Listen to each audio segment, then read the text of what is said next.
Estamos nuevamente aquí con el amigo, más que amigo, Santiago Lanús, además de hermano en la fe, y en esta fe mariana, fe cristiana y mariana, católica completa. Y bueno, estamos llegando a la conclusión, todo tiene siempre un fin, ¿no? Y realmente nos dijimos, bueno, vamos a terminar aquí. Hay distintos motivos. Uno de los motivos es que yo ya empiezo un viaje y va a ser complicado también comunicarnos. Es decir, la logística, muy complicada. Bueno, así que hemos creído ambos que era oportuno hacer una conclusión de todo esto.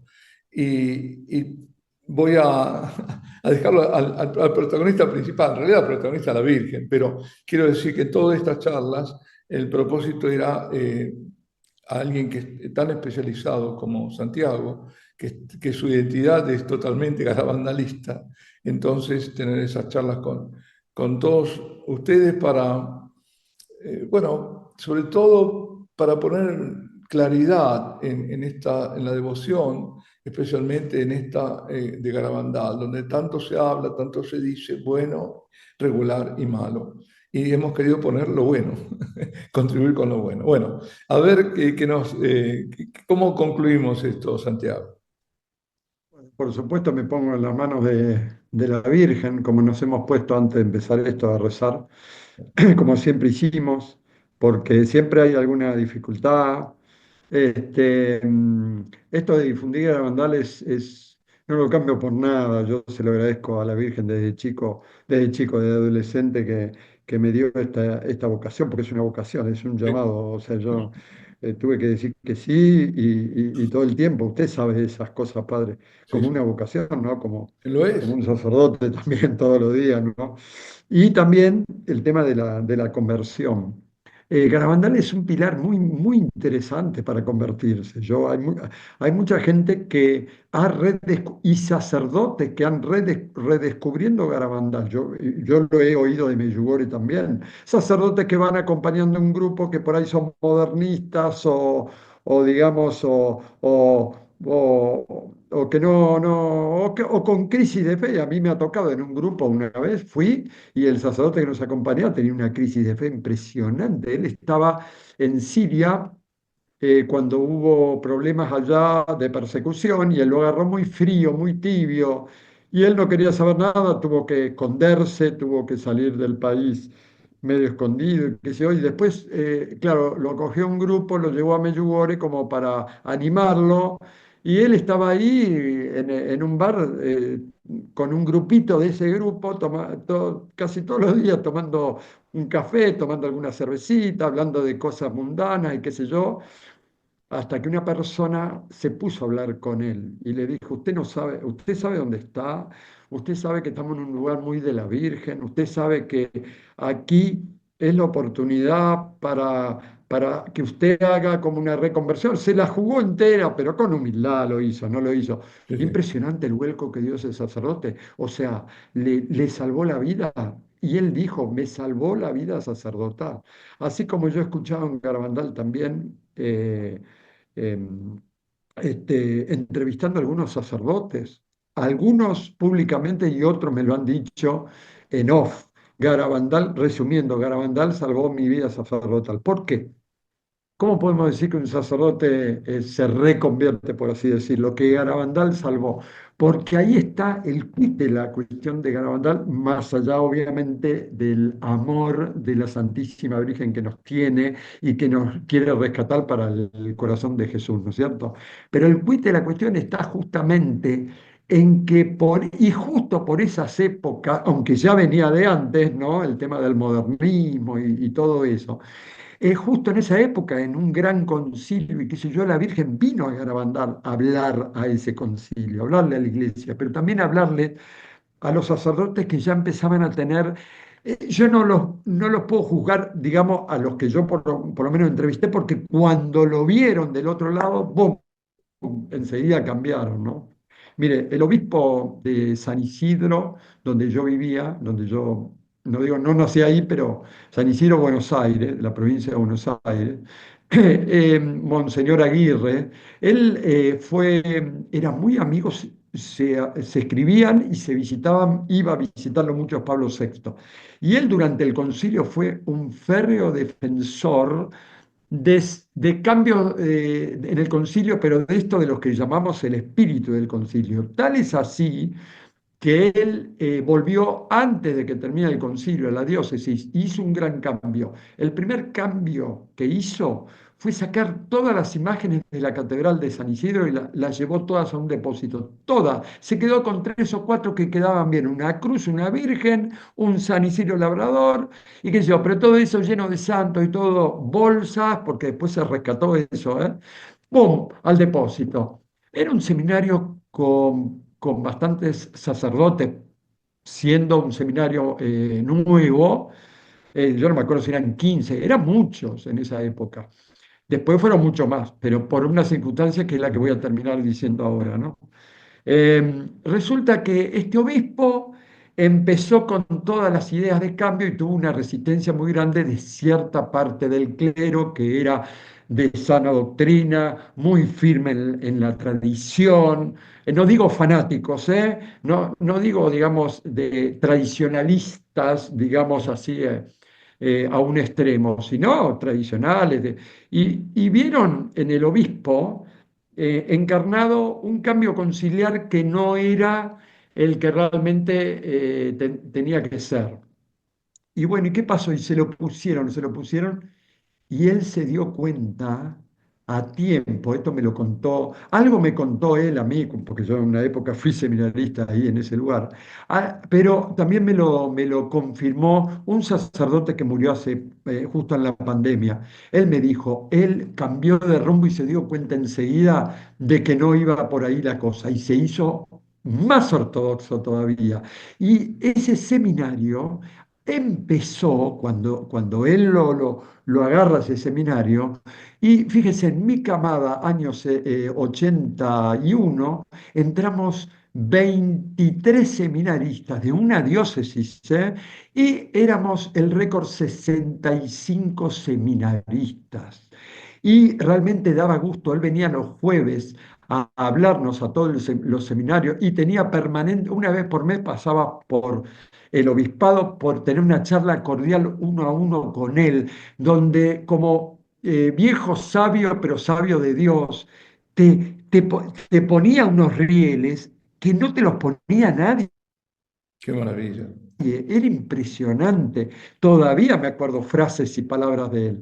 Y realmente daba gusto, padre, daba gusto. Ya había cambiado de timón. Y él hablaba de la sana doctrina, él hablaba de la devoción. A él le gustaba la sotana, que ya los seminaristas en el tercer año ya empiezan a usar la sotana, el rezo personal con el Santísimo. Bueno, él venía los jueves, teníamos adoración eucarística con él y también venía y nos celebraba misa y sus sermones. Claro, en ese momento no había, pero era para grabarlo. Realmente era impresionante. Cuando a mí después me cuentan de que él se había vuelto alto del concilio para aplicar todo lo que él creía o alguno no, digamos, en los documentos, sino ese famoso espíritu del concilio, querían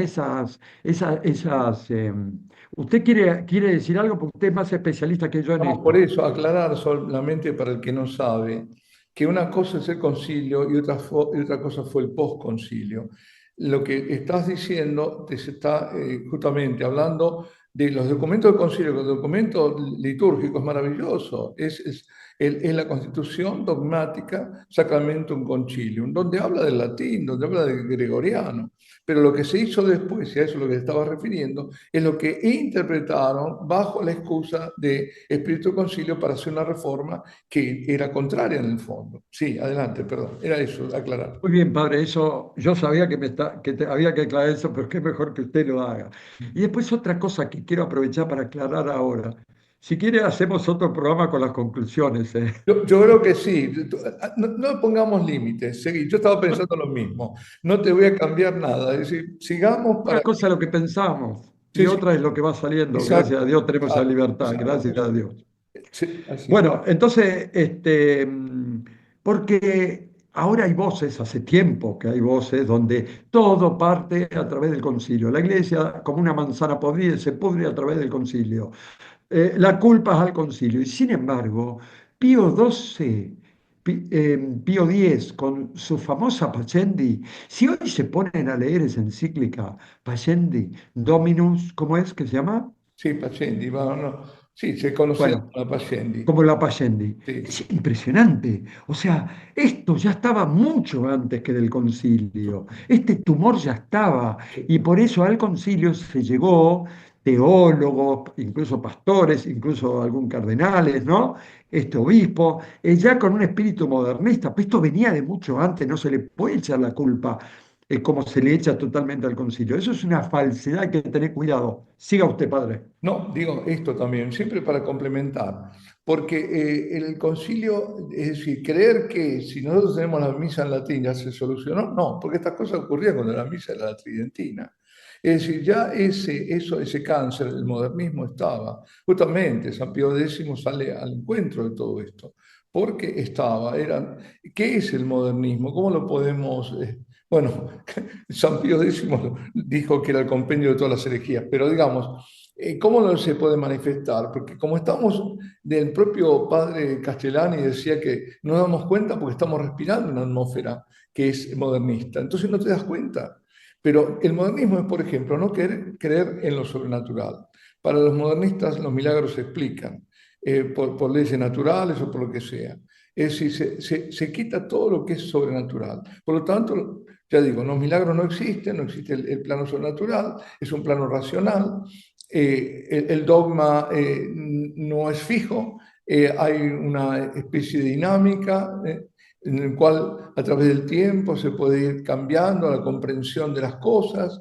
Por eso típico del modernismo, por ejemplo, es desechar la teología, la metafísica, perdón, la filosofía, digo, la metafísica, para, por ejemplo, explicar que no se encontrado nada mejor el misterio de la transustanciación. Ellos acuñaron otras, transfinalización, transignificación, que en eso fue rotundo Pablo VI, porque no permitió, lo atajó porque sabían a dónde iban. Estaban minando en todos lados, es decir, minando la doctrina y minando la moral.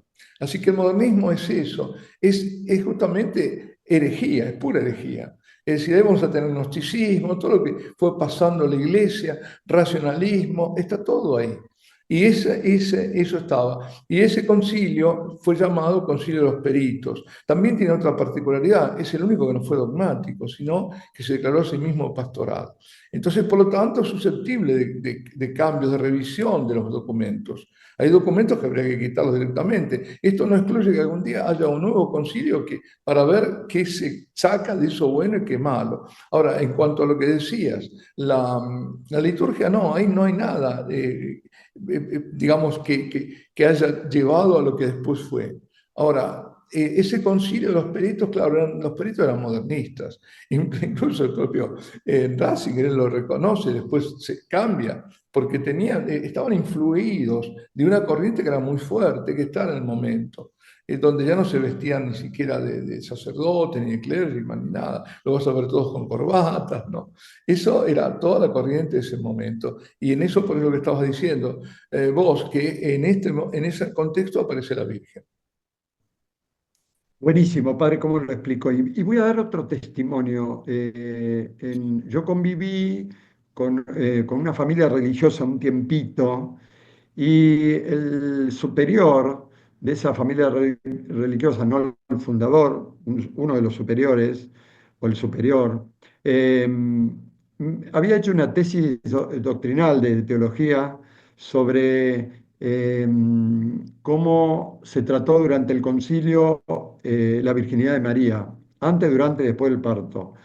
Y él, digamos, esa congregación era amigo de un cardenal, yo no quiero hacer nombres, no los voy a No, nombrar ahora, no, ¿no? mejor no. Eh, y ese cardenal que estaba bien arriba en un discaterio importante, como era amigo, le permitió ver documentos que por lo menos hasta esa época no era ordinario que cualquiera los pueda ver públicamente, quizás algún estudioso o algo, o porque los revisa el mismo Vaticano, ¿no? Estamos hablando de la época de Benedicto XVI.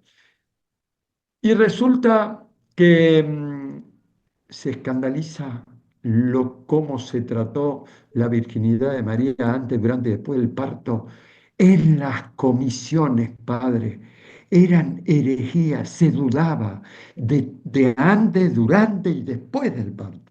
Sí. Y se quedó helado. Esa tesis, no sé si fue publicada públicamente, lo iba a hacer este superior, pero yo me comprometo en todo caso en un próximo programa o se lo doy a usted, a ver si la puedo conseguir y si me la da, porque realmente vale la pena. Entonces, esto ya venía de antes, Sí. ¿entiendes? Ya teólogos, ya pastores, obispos, discutiendo, pero en esa época teníamos un cardenal, el del Santo Oficio, que era Ottaviani, contó él que iba por las comisiones a parar de cuajo todas las herejías. Pero claro, todo eso tuvo su válvula de escape después del concilio, obviamente. Me refiero a las tendencias modernistas, ¿no es cierto?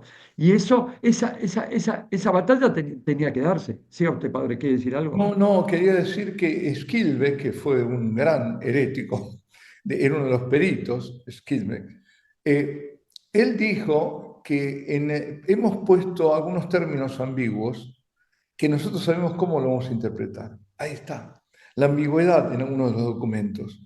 Porque, por ejemplo, cuando se habla de Lumen Gentium, que es sobre la iglesia, ¿no?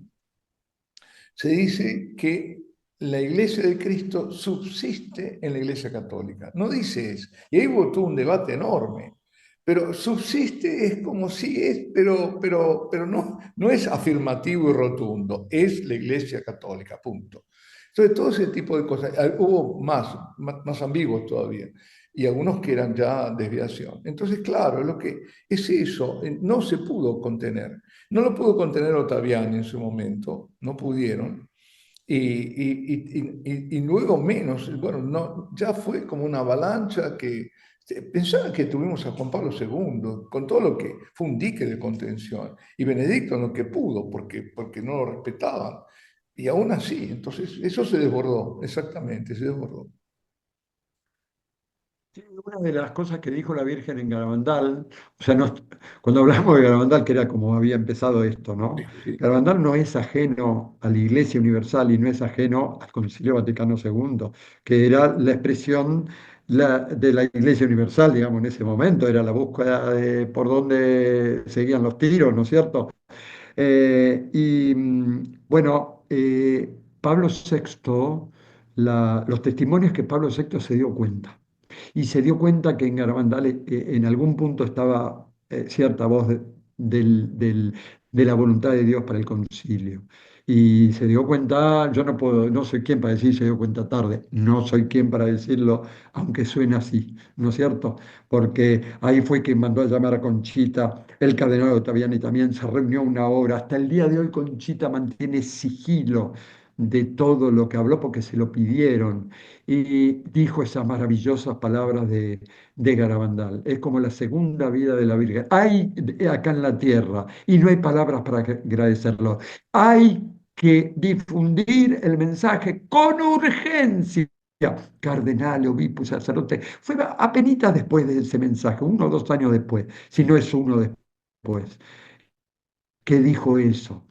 Quiere decir que él fue consciente, el humo de Satanás, etcétera, etcétera. Obviamente yo no puedo juzgar, no puedo juzgarlo a Pablo VI, pero obviamente que las fuerzas, así como León XIII, ¿no? Esa fuerza del mal que él vio en el Vaticano, esas ya estaban adentro, sí. ya estaban en el concilio, estuvieron después y le diría que en estos últimos 12 años pareció que ganaron la batalla, o por lo menos una batalla la ganaron desde el vértice. Esto esperemos, creemos, confiamos, estamos esperanzados que esto se revierta, aunque esto no nos salva de una gran purificación, ¿no, padre? No, no nos va a salvar. No, es imposible. Lo que sí puede ser es que, bueno, habíamos perdido la luz y recuperamos la luz, pero es incontenible. Es de dónde empezar si es una devastación total? Entonces aquí la intervención divina es el que arregla las cosas. Pero menos mal que en esa intervención vamos a tener un faro, una luz a que seguir, aquí en la tierra, tal cual el Señor lo puso. pero esto sin purificación es imposible. Es como si el castigo, es que está todo, es que ya avisos fueron dados, es decir, cuando hablamos del aviso, en realidad los avisos que ha dado la Virgen, que viene dando la Virgen, son enormes. Este es un aviso extremo, habría que hablar, cuando hablamos del aviso de Garabandal, el aviso extremo, porque aviso nos viene avisando todo el tiempo.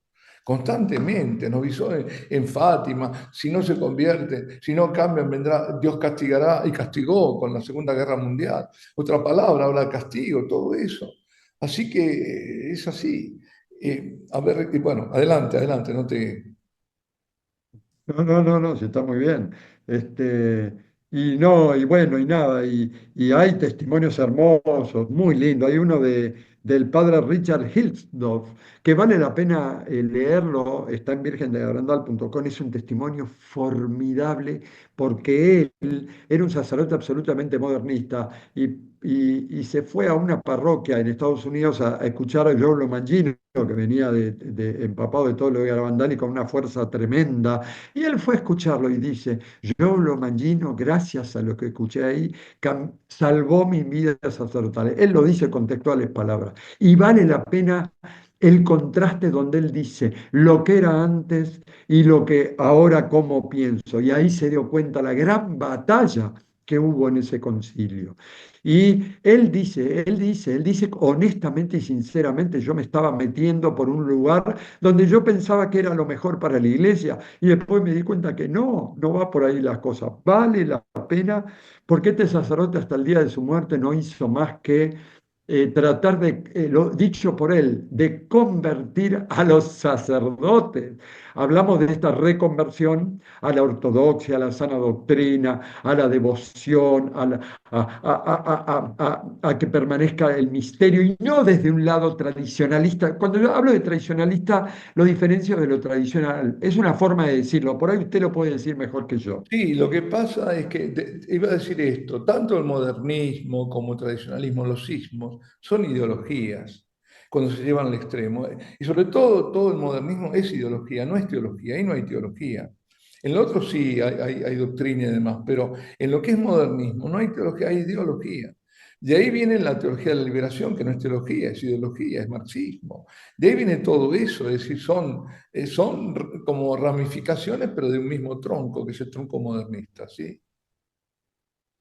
Usted sabe, padre, que en estos días, ¿no? Creo que fue en Infocatólica, ayer o anteayer justamente, vale la pena buscar un artículo porque un teólogo sacerdote se convierte de la teología de la liberación a la ortodoxia católica, y da gusto escuchar ese testimonio. Y dice, en la teología de la liberación, los pastores esconden la verdadera fe católica en pos de una ideología marxista. ¿Qué Exacto. dice usted, padre? ¿Lo leyó? Sí, lo leí, es que es importantísimo. ¿Sabes por qué además? Porque él era uno de los teólogos. Es Clodovis Boff. Es el hermano Ah, de Leonardo Boff. no me diga, el Claro, hermano de... O sea, qué él, contraste, claro, y se peleó con el hermano públicamente además. como para no. Él es Clodovis Boff, porque él fue de la teología de la liberación. Él fue uno de los de la teología de la liberación. Y de pronto ve que ese no es el camino. Y dice que un día sintió, basta ya, basta ya. Es decir, y por eso ahora le escribió a los obispos de la CELAM, de la Conferencia Episcopal Latinoamericana, diciendo, ¿qué están diciendo? Basta, basta, basta ya de todo lo que están diciendo. Hablen de Cristo. Ustedes no están siguiendo al Papa. El Papa les escribe algo, les está pidiendo que hablen de Cristo, que hablen de la salvación, y usted está hablando a él de la justicia social. Dice, este es un discurso ya gastado. No se dan cuenta de lo que está pasando en América Latina, no se dan cuenta que se están yendo, que cada vez hay menos católicos, todavía no se dan cuenta. Hablen de Cristo, la gente tiene sed de Cristo. Y dice, se queja de que no los están escuchando al Papa. Es que parece un diálogo de sordos. El Papa le dice, hablen de Cristo, hablen de salvación, y ellos le dicen lo otro. No se olvide la justicia y la paz. Es gastado todo eso. Sí, se llama Clodovis y es siervo de María. Sí, de siervo. Hermoso, qué hermoso. Da gusto escuchar esos Sí, testimonios. sí, sí. También he conocido a un sacerdote franciscano que se convirtió del tradicionalismo. O sea, empezó lógicamente y comprensiblemente en estos últimos 12 años a hartarse del modernismo y encima predicado desde el vértice, digamos, herejía, bueno, ya lo hemos tratado en los programas, ¿no es cierto? Sí, sí. Y, y sin embargo, él tomó un rumbo hacia el, digamos, el efebrismo y el ultra, ¿no? Y iba para aquel lado y de repente dijo, no, ahí me estoy yendo del otro lado, tiene que Claro, haber un equilibrio. claro, Y claro. esto, y da gusto escuchar ese testimonio. Mira, Por mira, ejemplo, sí, perdón, perdón. padre, una No, no, sola no, no, cosita. no, sigue, Por sigue. ejemplo, me acuerdo de la San Pedro, ¿cómo era? Sociedad Sacerdotal No, San Pedro, que fraternidad, fraternidad Sacerdotal sacerdotal, San San Pío Pedro, X. que no es la Fraternidad Sacerdotal San Pío X, que son lefebristas. Ellos creo que eran ex lefebristas, Ah, pero que quisieron estar en obediencia con Benedicto XVI, con el Papa, ¿no es cierto? sí, Y tienen una ortodoxia, una liturgia tan hermosa, ¿no es maravilloso, cierto? maravillosa. Mira, lo tengo justo aquí delante de mis ojos, lo que estabas comentando.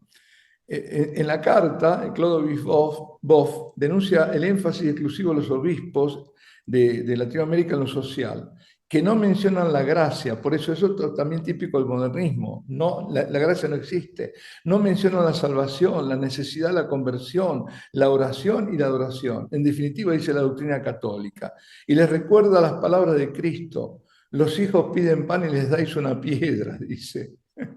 Dice, mientras los laicos se complacen en mostrar signos de su identidad católica, cruces, medallas, velos, blusas con estampados religiosos, los sacerdotes y las monjas van a contracorriente y aparecen sin ningún signo distintivo. Ah, tremendo eso. Es tremendo. Y dicen, no hacen caso al Papa, no hacen caso, no se hicieron eco de las advertencias papales cuando le dice, eh, más bien, en lugar de pedirle que le ayudara a mantener viva en la iglesia la memoria del resucitado y a sus hermanos la salvación en Cristo, porque así se dirigió él a los obispos, le pidieron que los apoyaran en su lucha a incentivar la justicia y la paz. Es tremendo, ¿no? Tenemos 10 minutos más. Adelante. Tenemos que hacer conclusión de este programa, no de los No, programas. no, no, no, seguí, porque ya veo que tenemos que necesitamos otro. Así que muy bien, estamos todos bien, bien, adelante. No, bueno, que realmente hay un mensaje hermoso, hermoso que recibió el padre Gobi en Los Pinos de Garabandal, muy eucarístico, donde la Virgen le dice, ha llegado el momento de decir basta, Sí, o va a llegar el momento de decir basta. sí, Basta, y dice por qué los sacrilegios, porque es, digamos, esta ingeniería social que se ha hecho, en realidad ingeniería, no sé sí, ponerle social, dentro de la Iglesia Católica, el enemigo desde dentro, ha removido pilares de una forma impresionante. sí, Yo soy testigo, bueno, cuando hablamos de esto del seminario, ¿se acuerda que le dije que éramos 65? sí. ¿Sabe cuántos hay ahora? Me imagino. 4. Y Ese fíjate que seminario, luego vino un obispo gracias. modernista, eh, en ese momento no era tanto, pero después vino una seguidilla, ¿no es cierto? Bueno, la cuestión es que en ese seminario que yo lo viví, se cuestionaban muchas cosas, se cuestionaban y echaron a Santo Tomás Ah, sí, de la claro, teología, porque claro. se cuestionaba porque hacían rondas en el jardín, yo me acuerdo, a ver qué opinan si seguimos con Santo Tomás o no, pero los dejaban a los... había muerto Monseñor Aguirre, estuve un año yo con él nomás.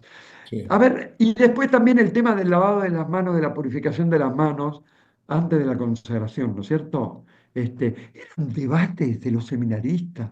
Luego, en ese seminario, de lo que más se hablaba, de lo que más se entusiasmaba uno y se hablaba uno con otro era de la pastoral. A ver, en las parroquias que íbamos los sábados, a ver qué técnicas pastorales hay. Y los capos del seminarista del seminario eran aquellos que tenían unas técnicas pastorales que no sé de dónde lo sacaban, que eran impresionantes y nosotros entusiasmados íbamos los sábados. Bueno, le voy a dar una noticia.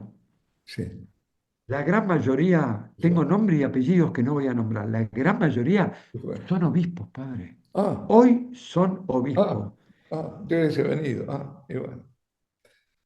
Sí, sí, Y la última noticia es que en ese seminario 64 sacerdotes que estaban en ese seminario, que estuvieron también un tiempo después, digamos, no solo de mi camada o de esa época, 64 seminaristas hasta hace 2 años, no sé si siguió subiendo, se han ido han dejado el sacerdocio, algunos han pedido dispensa, otros no, pero lo han dejado el ministerio, qué lástima. con un promedio de no menos de 15 años de sacerdotes. Uy, Dios. Fíjense los frutos, padre, por sus frutos los conoceréis. Porque en ese seminario, yo le voy a decir una cosa, yo la pasé muy bien, eran muy buenas personas, pero yo entendí lo que es la verdadera doctrina, lo que es la ortodoxia, el misterio, el culto, todo lo aprendí después, no en ese seminario. Le voy a decir algo, durante 3 años que yo estuve ahí, no escuché nada que sea una enseñanza del celibato sacerdotal, ni se hablaba del tema, lo daban por hecho. Sí. Ah, éramos chicos jóvenes. Mira, ahora está terminando, pero para concluir ahora, este es el contexto de lo que fue, lo que era, lo que sigue siendo, porque esto, de aquellos polvos, estos lodos, peor aún, y por qué la Virgen venía a alertarnos de todo esto. Ahora, es que es patético todo lo que nos ha ocurrido, y es lamentable y es triste además, porque es muy triste todo esto. Uno dice, bueno, pero no hubo contenciones, no desbordó, no fue un caso aislado, si hubiera sido un caso aislado. Es que no damos cuenta del daño que se hizo cuando se atacó la doctrina y la moral también de la iglesia. Ahí está el daño grande. Eso es lo que veía la Virgen y por eso decía que muchos son los cardenales, obispos, sacerdotes que van por el camino a la perdición, arrastrando con ellos muchas más almas. Es eso. Ya estamos llegando a esta etapa de la conclusión, porque evidentemente no concluimos aquí. Entonces estamos en etapas conclusivas. Conclusiva, exacto, exacto. Bueno, nos despedimos entonces hasta el próximo encuentro, que no sabemos si será también conclusivo. Muy bien, muchas gracias.